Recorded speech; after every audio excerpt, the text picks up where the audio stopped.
जय गुरु जी। शुक्राना गुरु जी। पंचम युद्ध खंड का 16वां अध्याय। जलंधर के साथ विष्णु जी सहित देवताओं का युद्ध। सनत कुमार जी बोले, तब जलंधर को अपनी खोज में आता देख इंद्र आदि देवता वहां से भी भयकंपित होकर भाग चले। भागते भागते वे बैकुंठ में विष्णु जी के पास पहुँचे। देवताओं ने अपनी रक्षा के लिए उनकी बड़ी स्तुति की। देवताओं की उस दीन वाणी को सुनकर करुणा सागर ने मेघ के समान गंभीर वाणी में उनसे कहा कि हे देवताओं, तुम भय को त्याग दो, मैं युद्ध में शीघ्र ही जलंधर को देखूंगा। ऐसा कहते ही भगवान गरुड़ पर जा बैठे।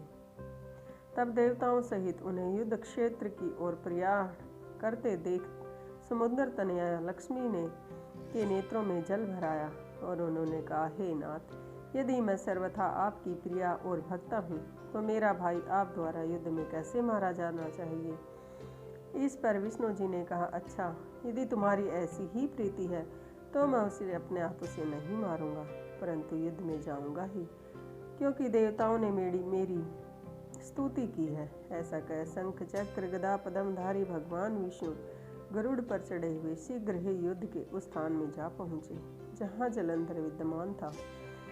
विष्णु जी के तेज से दर्पित देवता सिंहनाद करने लगे।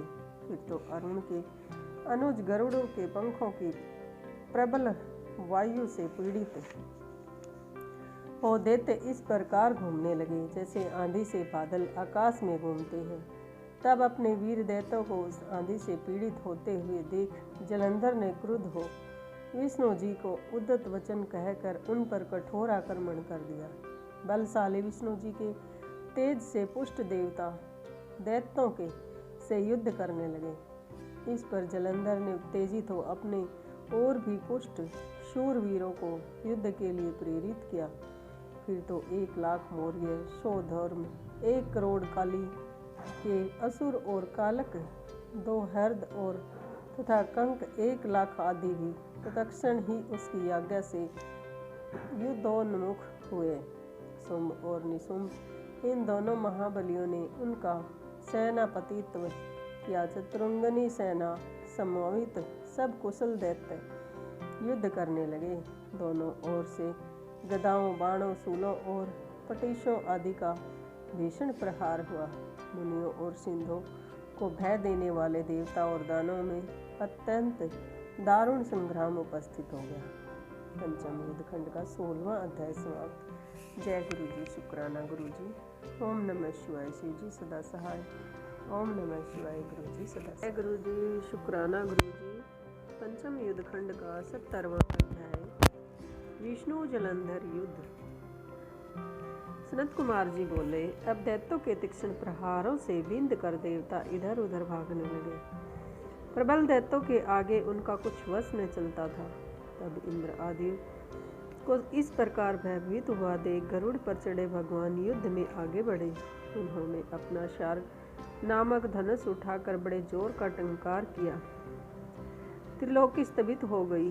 पल मात्र में भगवान ने हजारों दैत्यों का सिर काट गिराया। गरुड़ के पंखों से अलग ही दैत्य बादलों के समान मंडरा रहे थे। यह देख जलंधर के क्रोध की सीमा न रही। वह अपने होठ फड़फड़ा भगवान से युद्ध करने आया। उसके महानाद से कान फट जाते थे। जलंधर के उस महाभयंकर शब्द से सारा जगत कांपने लगा। फिर तो विष्णु और जलंधर का महासंग्राम हुआ। बाणों से आकाश भर गया। लोग आश्चर्य करने लगे। विष्णु जी ने अपने बाणों के वेग से उस दैत्य की ध्वजा, छत्र और धनुष बाण काट डाले तथा एक बाण से उसकी छाती में प्रहार किया। इससे व्यथित हो उसने अपनी प्रचंड गदा उठा गरुड़ के मस्तक पर दे मारी। गरुड़ पृथ्वी पर गिर पड़ा। साथ ही क्रोध से उस दैत्य ने अपने होठ फड़फड़ाते हुए विष्णु जी की छाती में भी एक तीक्ष्ण बाण मारा। इसके उत्तर में विष्णु जी ने उसकी गदा काट दी और अपने सार्ग धनुष पर बाण चढ़ाकर उसको बीधना प्रारंभ किया। जलंधर भी इन पर अपने पैने बाण बरसाने लगा। दोनों एक दूसरे के बाण को तिल तिल कर काटने लगे। एक दूसरे की छाती पर तीक्ष्ण प्रहार करते और घोर सिंहनाद करते।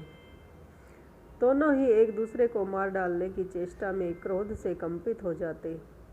उसी समय जलंधर ने विष्णु जी को कई पैने बाण मारकर वैष्णव धनुष को काट दिया। धनुष के कट जाने से भगवान ने गदा ग्रहण कर ली और शीघ्र ही जलंधर को तान कर मार भी दी। परंतु उस अग्निवत अमोघ गदा की मार से वह दैत्य कुछ भी चलायमान न हुआ और मदोन्मत्त हाथी के समान उसे फूल की माला के समान जाना। साथ ही उस युद्ध दुर्मद ने अत्यंत ही क्रोध होकर एक अग्निमुख त्रिशूल उठाकर विष्णु पर छोड़ दिया। विष्णु जी ने शिव के चरणों का स्मरण कर नंदक नामक खड्ग से उस त्रिशूल का छेदन कर दिया। जलंधर ने झट विष्णु जी की छाती पर एक जोर का मुष्टिक मारा। उसके उत्तर में भगवान ने भी उसकी छाती पर अपने मुष्टिक का प्रहार किया। फिर दोनों घुटने टेक बाहुओं और मुष्टिकों से बाहु बल युद्ध करने लगे। कितनी ही देर तक भगवान उससे युद्ध करते रहे। इससे उनको बड़ा आश्चर्य हुआ। वे कुछ श्रमित से हो गए।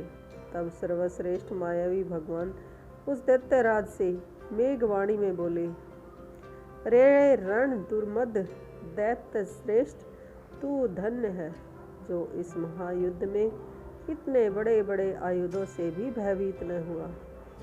तेरे इस युद्ध से मैं बहुत प्रसन्न हूँ। मैंने चराचर त्रिलोकी में तेरे समान योद्धा नहीं देखा। तू जो चाहे वर मांग, मैं अदेय वस्तु भी आज तुझे दे दूंगा। मायावी विष्णु की ऐसी वाणी सुनकर जलंधर ने कहा, हे भाऊ, यदि आप मुझ पर प्रसन्न हैं तो यह वर दीजिए कि आप मेरी बहन के साथ तथा अपने सारे कुटुंबियों सहित मेरे घर पर निवास करें। सनत कुमार जी कहते हैं, उनके ऐसे वचन सुनकर विष्णु जी को खेद तो हुआ, किंतु उसी क्षण उन देवेश ने तथा अस्तु कह दिया। अब विष्णु जी सब देवताओं के साथ जलंधर के घर में जाकर निवास करने लगे। जलंधर अपनी बहन लक्ष्मी और देवताओं सहित विष्णु जी को वहाँ पाकर बड़ा प्रसन्न हुआ। फिर तो देवताओं के पास जो रत्न आदि थे सबको ले उनके स्थान पर दैत्य को स्थापित कर जलंधर पृथ्वी पर आया। निशुंभ को पाताल में स्थापित कर दिया और देव दानव यक्ष गंधर्व सिद्ध सर्प राक्षस मनुष्य आदि सबको अपना वंशवर्ती बना त्रिभुवन पर शासन करने लगा। उसने धर्म अनुसार सुपुत्रों के समान प्रजा का पालन किया। इसके धर्मराज में कोई व्याधित नहीं था, किसी को दुख न था और न कोई क्लेश न कोई दीन दिखाई पड़ा। पंचम युद्धखंड का 70वां अध्याय समाप्त। जय गुरु जी, शुक्राना गुरु जी। ओम नमः शिवाय। शिव जी सदा सहाय। ओम नमः शिवाय। गुरु जी सदा सहाय। जय गुरु जी, शुक्राना गुरु जी। शिव पुराण पंचम युद्धखंड का 18वां अध्याय। नारद जलंधर संवाद। सनत कुमार जी बोले, हे मुनीश्वर, तब उसको इस प्रकार धर्मपूर्वक राज्य करते हुए तथा भ्रातृभाव को देख देवता स्तुब्ध हो गए और उनसे कुछ कहते न बना। उन्होंने देव आदि देव शंकर का मन में स्मरण करना आरंभ किया। कितने ही प्रकार से उनकी स्तुति की। तब भक्तों की कामना पूर्ण करने वाले शंकर ने नारद जी को बुलाकर देव कार्य की इच्छा से उनको वहां भेजा। शंभु भगत नारद शिव की आज्ञा से देवपुरी में गए। इंद्र आदि सभी देवता व्याकुल हो शीघ्रता से उठ नारद जी की स्तुति करने लगे और उत्कंठा भरी दृष्टि से सबने नारद जी की ओर देखा। सबने अपने समस्त दुखों को कहकर उसे नाश करने की प्रार्थना की। नारद जी ने कहा, मैं सब जानता हूँ, इसके लिए मैं दैत्यराज जलंधर के पास जाने की इच्छा रखता हूँ। ऐसा कहते हुए नारद जी देवताओं को आश्वासित कर जलंधर की सभा में आए। जलंधर ने नारद जी के चरणों की पूजा कर हंसते हुए कहा, हे ब्राह्मण, कहिए आप कहाँ से आ रहे हैं और कहाँ कहाँ पर आपने क्या क्या देखा, यहाँ कैसे आए हैं? मेरे योग्य जो सेवा हो उसकी आज्ञा दीजिए। जलंधर के इस प्रकार के वचन सुनकर नारद जी प्रसन्न हो कर बोले, हे दानवराज महाबुद्धिमान जलंधर, तुम धन्य हो, क्योंकि इस समय सब लोगों के रत्नों के भोक्ता एक तुम ही हो। हे दैत्य श्रेष्ठ, अब आप मेरे आगमन का कारण सुनिए, जिसलिए मैं यहाँ आया हूँ। हे दैत्यराज, मैं स्वेच्छा कैलाश पर्वत पर गया था, जहाँ 10,000 योजनों में कल्प वृक्ष का वन है। वहाँ मैंने सैकड़ों कामधेनुओं को विचरते हुए देखा, और तथा यह भी देखा कि वह चिंतामणि से प्रकाशित परम दिव्य, अद्भुत और सब कुछ स्वर्णमय है। मैंने वहाँ पार्वती के साथ स्थित शंकर जी को भी देखा, जो सर्वांग सुंदर, गौर वर्ण, त्रिनेत्र और मस्तक पर चंद्रमा धारण किए हुए हैं। यह देखकर मुझे बड़ा आश्चर्य हुआ, और इनके समान समृद्धशाली त्रिलोकी में और कोई है या नहीं। हे दैत्येंद्र, उसी समय मुझे तुम्हारी भी स्मृति का स्मरण हो आया, और उसे देखने की इच्छा से मैं ही तुम्हारे पास चला आया हूँ। यह सुनकर जलंधर को बड़ा हर्ष हुआ। उसने नारद जी को अपनी सब स्मृति दिखा दी। उसे देख देवताओं का कार्य साधन करने के इच्छुक शिव प्रेरित नारद ने जलंधर की बड़ी प्रशंसा की और कहा कि निश्चय ही तुम त्रिलोकपति होने के योग्य थे। तुम्हारे लिए ऐसा होना कोई विचित्र बात नहीं है। मैं देखता हूँ तो अब तुम्हारे पास तो सब कुछ है और किसी बात की कमी भी नहीं है। ऐरावत तुम्हारे पास है, ऊंचे शर्वा घोड़ा तुम्हारे पास है, कल्प वृक्ष और कुबेर की निधि तुम्हारे घर है, मणियों और रत्नों के भी ढेर यहाँ लगे हुए हैं। ब्रह्मा जी का हंस युक्त विमान तुम ले आए हो, और धूलोक, पाताल और पृथ्वी पर जितने भी रत्न हैं सब तुम्हारे ही हैं। मैं तुम्हारे इस प्रकार के सब रत्नों ऐश्वर्यों को देखकर बड़ा प्रसन्न हूँ। परंतु तुम्हारे पास कोई स्त्री रत्न नहीं है। उसके बिना तुम्हारा यह सब फीका है। तुम किसी स्त्री रत्न को ग्रहण करो। दैत्यराज काम से व्याकुल हो गया। सनत कुमार जी कहते हैं कि नारद जी के इस प्रकार के वचन सुनकर दैत्यराज काम से व्याकुल हो गया। उसने नारद जी को प्रणाम कर पूछा कि ऐसी स्त्री कहाँ मिलेगी जो सब रत्नों में श्रेष्ठ हो।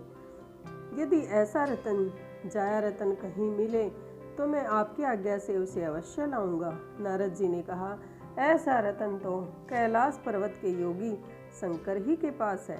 उनकी सर्वांग सुंदरी पत्नी देवी पार्वती बहुत ही मनोहर है। उनके समान सुंदरी में किसी को नहीं देखता। मेरे विचार से ऐसा जाया रत्न तो शिव के पास ही है। उनसे बढ़कर स्मृतिमान कोई नहीं है। उनके इस रत्न की उपमा तीनों लोकों में कहीं नहीं है। तभी तो परम विरक्त आत्माराम शंकर भी उनके वश में हो गए हैं। देव ऋषि उस दैत्य से ऐसा कहकर देव कार्य करने की इच्छा से आकाश मार्ग से चले गए। पंचम युद्ध खंड का 18वां अध्याय समाप्त। जय गुरु जी, शुक्राना गुरु जी।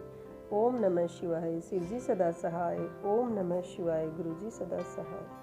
शिव महापुराण के अगले अध्याय के लिए चैनल को सब्सक्राइब करें।